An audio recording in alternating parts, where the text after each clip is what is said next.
How's it going, everyone? My name's Jack Koch, and this is my presentation for the analytical research project that I've been working on this past summer for my Public Safety Administration Capstone course. This is what I've titled Investing in Charlotte County First Responders.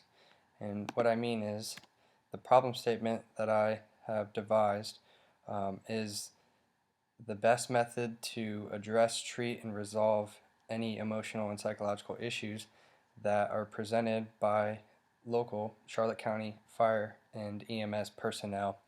And in doing so, it will create a more improved workplace environment. It'll promote healthier lifestyles and increase performance by these employees. Just to give you a little bit of background of the department, it started off as 6 separate departments, and they consolidated back in 1992. Now the department consists of 3 battalions operating out of 16 stations within the county. Services provided by the department include fire suppression and rescue, hazardous materials responses, high angle rescues, trench and confined space rescues, medical support, whether it's emergency or non-emergency, basic and advanced, and as well marine operations and aircraft rescue.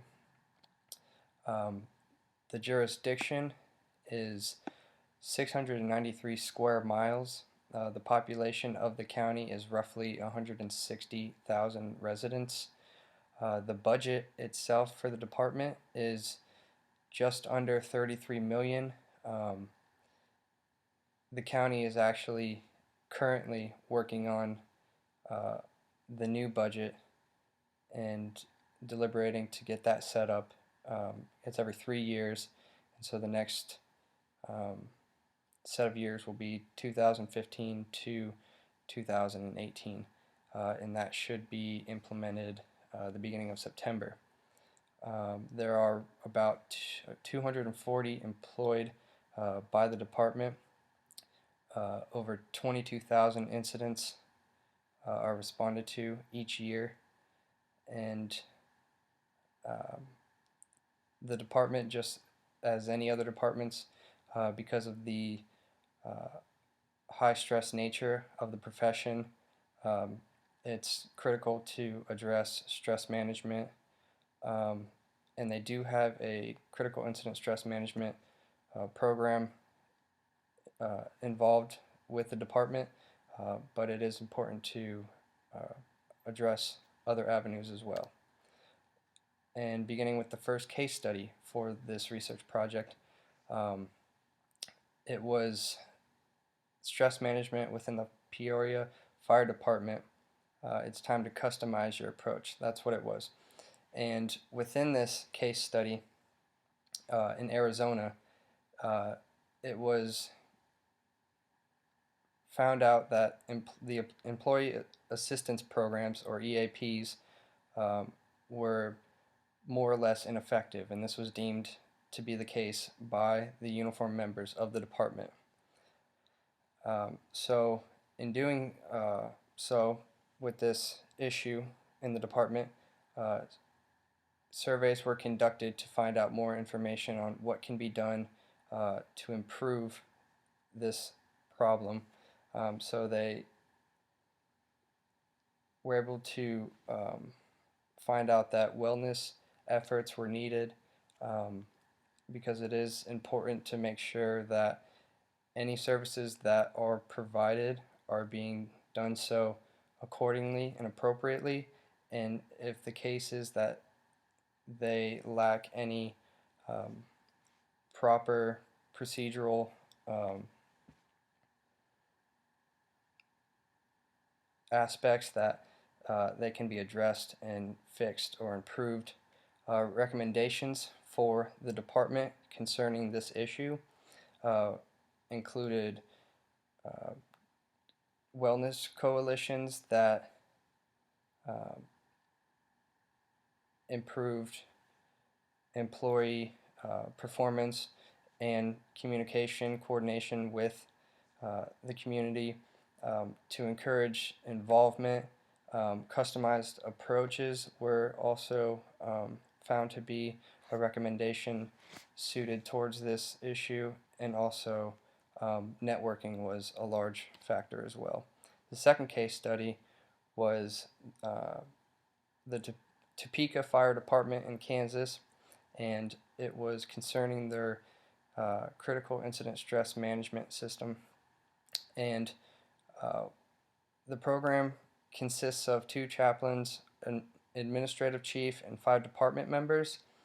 And even though the system is voluntary, it's important to stress the importance and make sure that the employees understand that it's there for them, it's their resource. They can't benefit from it if they're not using it appropriately or accordingly. Um,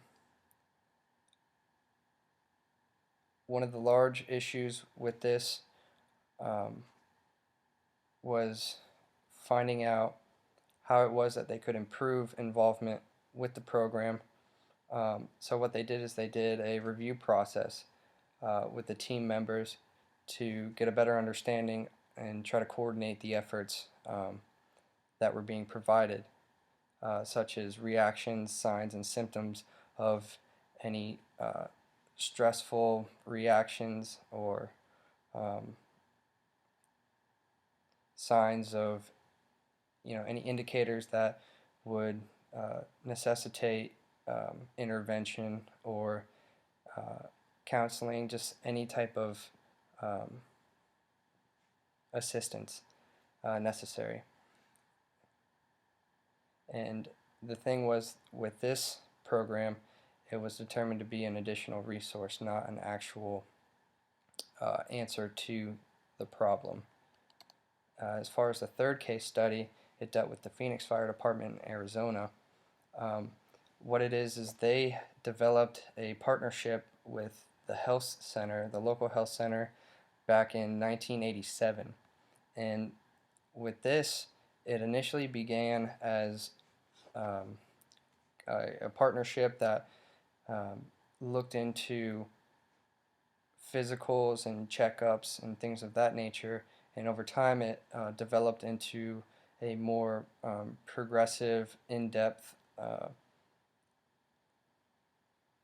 connection with uh, not only physicals but also injuries, both physical and mental, and exposures to hazardous materials and things of that nature. Um, the One of the focus points was behavioral health, and uh, they referred to consults, classes, programs, counseling for nutritional purposes, uh, educating responders on their health and things that they could do to improve. Also, another concern was a program that they had implemented called Friends Helping Friends, and this not only dealt with stress management within the fire service or emergency medical service, but also with external factors that may be at play affecting performance, such as financial hardships or family-related matters, things of that nature. As far as the literature reviews, the first one is protecting the mental health of first responders, and in that respect, there's a lot of legal and ethical considerations to take into account. Um, one of which is being able to identify pre-existing any pre-existing conditions, and um, being able to screen for them, even if it's a general screening. It was um, said to be much more effective than just um, not considering it at all. And along with that, mental health professionals were in more or less short supply to be able to assist in matters such as these, to aid first responders in any psychological setting. Um, and it was shown that licensure and um, laws played a large factor in affecting this assistance. And also within this literature review content, um, it was shown that there may be an inadequate address of mental health claims. So it's important to make sure that the coverage is consistent. Um, and the recommendations included making laws across jurisdictions um, be more consistent to strengthen the preparedness for uh, responses or preparedness in responder assistance. Um, Continuing is literature 2 review, and this had to do with uh, administering psychological first aid post 9/11, because after that event, the landscape for mental health had changed a lot. It had affected many citizens throughout the country, and it was something to take into consideration because it was affecting a lot of people mentally. It had a lot of instances of PTSD and just emotional distress, one of which were first responders. They were seen or recovering at a slower rate, and this was a concern that needed to be addressed um, because post-retirement for these responders, it can be very difficult going from a high-pace profession, uh, that with intense energy and always being on the go, having that mindset to just go into action, to transitioning to, a slowed down, relaxing type of lifestyle. And it was shown that a lot of responders or previous responders didn't take well to this transition. They felt that they were not significant or important, that they felt helpless, and this was a large factor in an increase in depression and suicide, just from PTSD. And um, and there was a five-prong approach that was suggested along with the debriefing, of psychological first aid through a triage approach. These included promoting a sense of safety, calming, self and community efficacy, connectedness, and instilling hope. These were found to be very helpful, giving the responders something that they could uh, latch themselves to and strengthen themselves as a group, as a whole. Um, and on top of that, um, just educating everyone on the subject of mental health and making sure that they're taking care of themselves was really an emphasis in the review. For the literature review 3, how to address responders' emotional health, um, it was found that more open calls for counseling um, was one of the concerns that was made.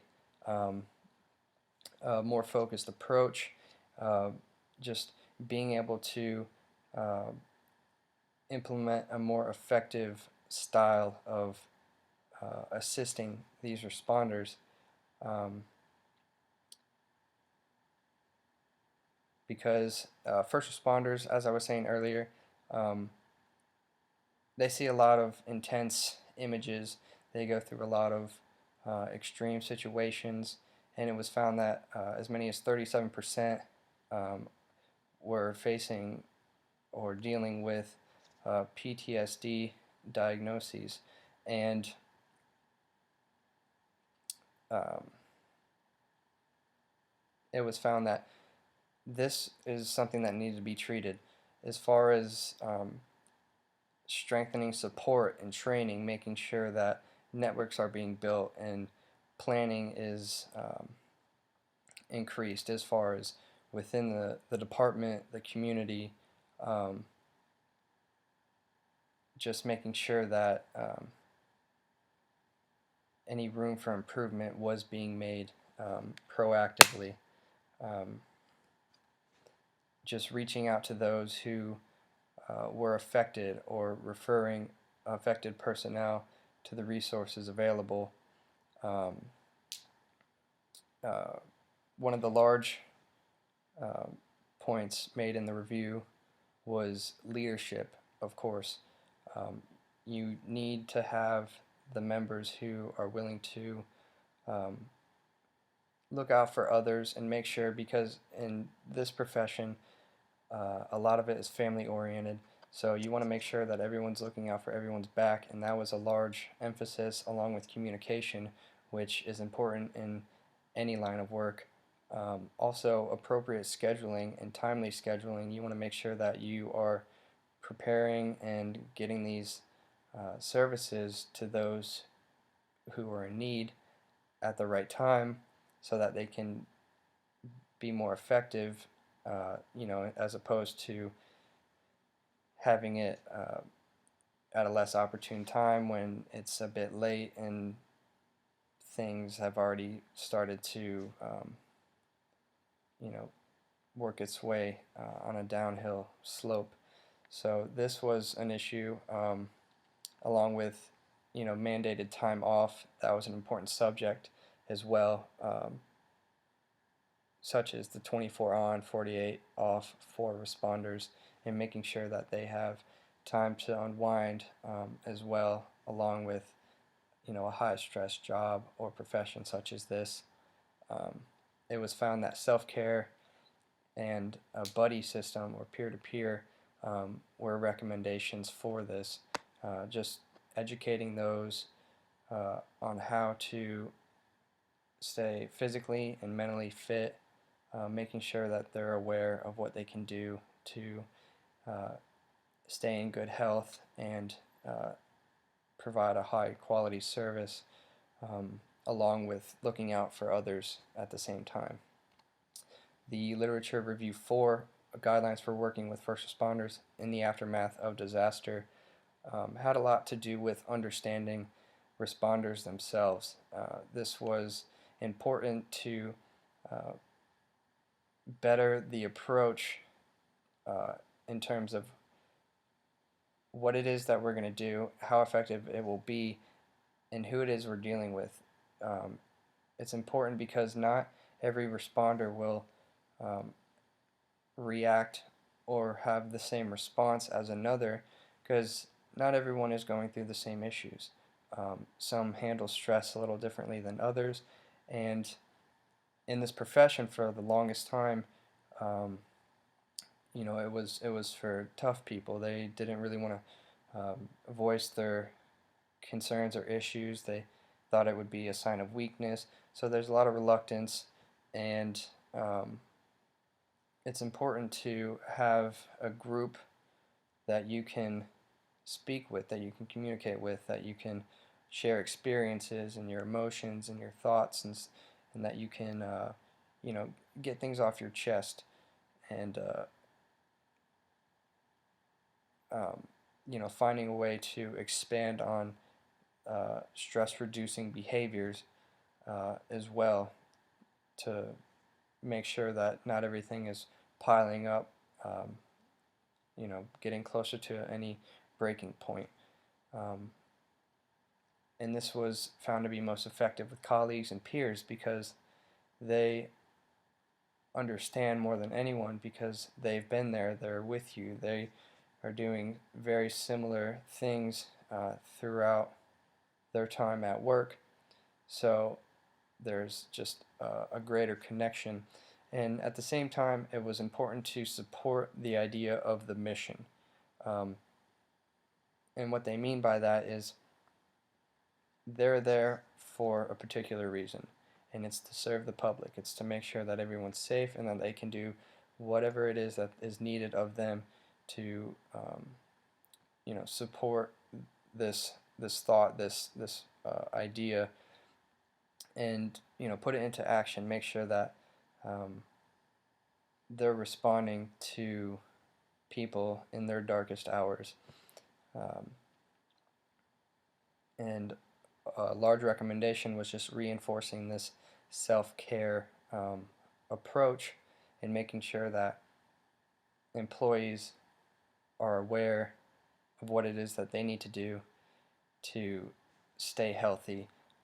Otherwise, it's difficult to help those who don't understand what it is they need to do in order to help themselves. So education was a large emphasis as well. Um, Also, uh, proper scheduling and timely support as well was something to focus on, making sure that these services were accessible to personnel who needed them. Um, During this literature review specifically, it was found that the buddy care would be the most effective. Um, and this is just because of the camaraderie, just employees understanding what other employees are going through. There's just a greater connection and more room um, to make improvements throughout the department because it just resonates on a higher level. Um, and then as far as literature review 5, confronting behavioral health issues in the firehouse, just continuing on from the last review, um, for the longest time it was not something that was highly approached because it, in some cases, was seen as a sign of weakness. Um, they didn't want to tell others about their issues, but it's important that these things are managed appropriately. And one of the large points in this review was teamwork, because that, it's none of my business um, type of thinking is effective in any way, shape, or form. In this profession, anything that has the potential to affect one's performance during their job duties can be their business.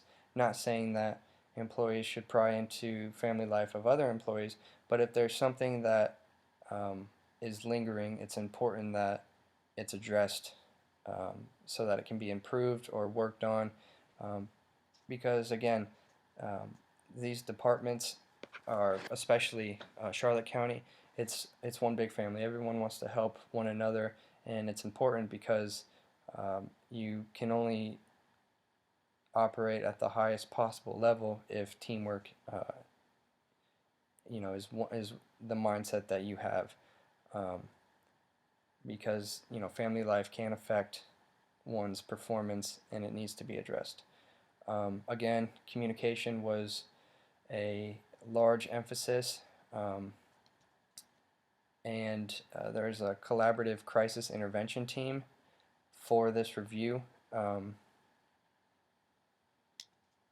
but that was not a replacement and it was found that these collaborative crisis intervention teams were effective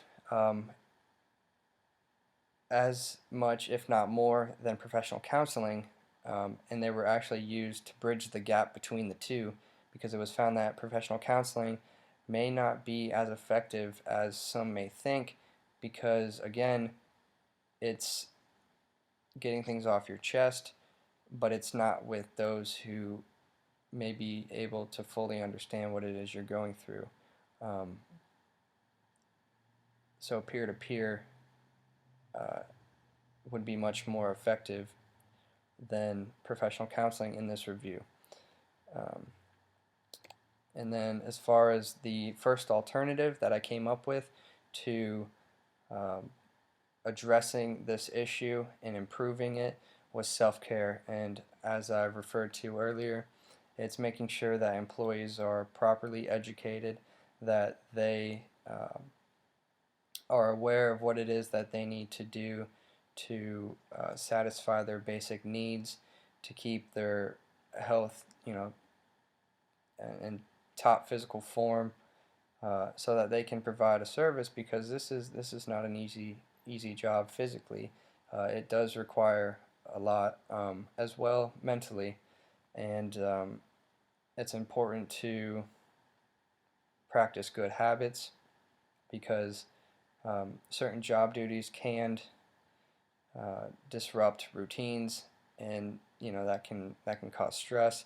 So it's just, another emphasis was staying involved within the community, um, just keeping active. And so the second alternative was peer-to-peer. This is the buddy care system, making sure that um, employees are looking out for one another and being able to discuss issues, concerns, and just collaborate more or less, in an effort to improve, emotional standing, and making sure that everyone's on the same page and that there's no unresolved uh, problems that may affect performance. Um, the third alternative is psychological first aid. This alternative pretty much um, connects employees with services available to meet these basic needs, or to participate in counseling, excuse me, or get involved in their community, um, volunteer, such as you know recreational leagues, something to stay active, something to um, not just uh, you know stay in a bubble and let your emotions build up. The fourth alternative is pre-employment psychological assessments. Um, this is just in addition to the testing that is necessary to be hired as an employee in the department. Just more concern or more emphasis on mental health screening, and the three forms of inquiry were um, occupational, personality, and polygraph uh, concerns, and there were some legal issues regarding. I'll get into this a little bit more. And then let's see, the quantitative analysis. This was the portion of the project where I was to determine the weights. And this would show the best possible alternative for the issue on hand. And let's see. Um, there were four categories, the first of which was legal, and I was to rate 11 subcategories on a scale from 0 to 5. Um, so 5 being no restrictions from a legal perspective, um, 0 being there's no way legally it would be able to pass. Um, Financial, same thing, 5, no financial restrictions. And then organizational, and then politically. And the criteria, pretty much, of the 11, there was the organization's 3-year goals, any proposed public policy changes, the budget, the organizational chart, a review of existing policies, any concerns with the collective bargaining agreement, um, emergency and strategic plans concerning threats that these alternatives possess, and also um,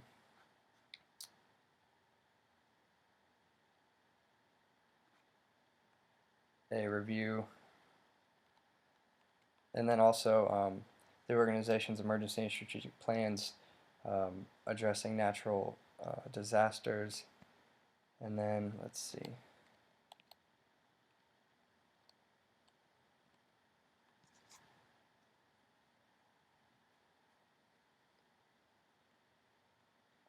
And then also an examination of the organization's human resource policies, and then any ethical issues.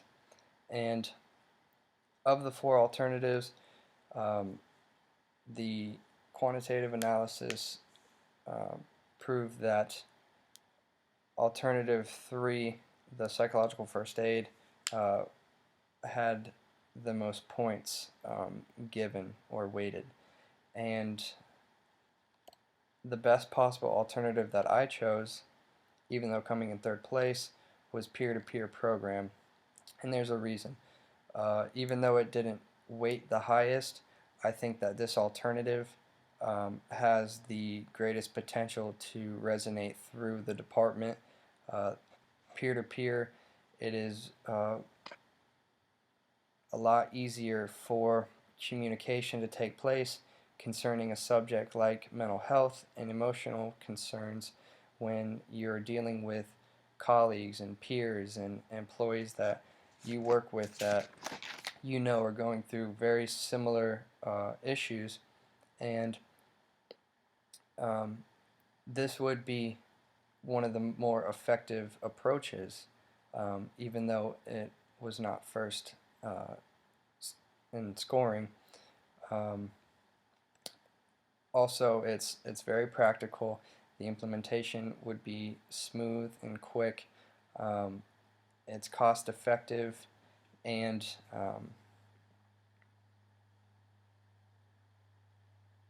it's affordable. It's very practical.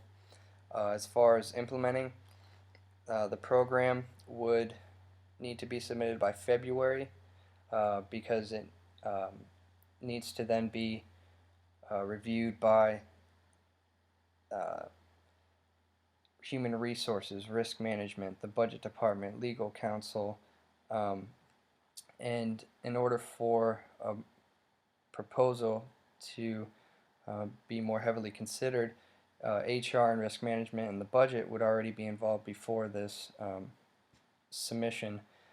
It would then need to be reviewed with the union representatives concerning any changes or terms affecting the collective bargaining agreement. If there were any issues, they would need to be resolved before it could be passed on. Once there's an agreement there, it then needs to be approved by the county administrator. And um, between the time of May and June, there's also workshops, both public safety and budget workshops that are offered for the public. This is a time where any proposals can be presented to the citizens of the community so that they can offer feedback, ideas, concerns, issues related to that proposal. And this gives the department and local government a great perspective on the views of um, those who are affected by it, the stakeholders, because ultimately the department is acting in their best interest. And so this also gives them a chance to um, comment on funds because um, they want to make sure that the program is cost effective and that it's not anything that um, taxpayers can't provide. There's options such as millage rates. The general funds can be tapped. Like I said, this is very affordable, and so if it is deemed a worthy cause by all involved parties in local government, then that is an option as well. There are also grants. Since 9/11, the federal government has been a lot more open to funding state and local policies concerning mental health, because they understand the importance that it has. And so there's 50-50 grants where they'll provide a certain amount if you can match it. So that's an option as well. Ultimately, in August, it will be reviewed. If it passes the county administrator, it'll be viewed by the county board of commissioners, and if it's approved, then implementation can start. The Charlotte County Fire and EMS employees will need to be debriefed on the program to make sure that everyone is in understanding of what's expected, the goals, the plans of the program, and certain key personnel may need additional training just to make sure that they can provide the service necessary to their employees or to their colleagues, pardon me, and just to make sure that they can appropriately schedule and make sure that what needs to be available is in place for those who are seeking the assistance, and just dispersing the information necessary. As far as evaluation, annual reviews would be necessary. This would provide the department with information regarding cost effectiveness, how much is being spent, and what the return is. Surveys concerning employee questions and their thoughts, just making sure that the assistance is up to par, the integrity of the program is being kept, just finding out the frequency of use, making sure everyone knows what's being offered and what they can do to make improvements for the department as a whole, and then also making sure that the public is aware, making sure that we can set up public surveys to get a better perspective from the community stakeholders as well. And that concludes my presentation. Thank you so much for listening, and have a good one.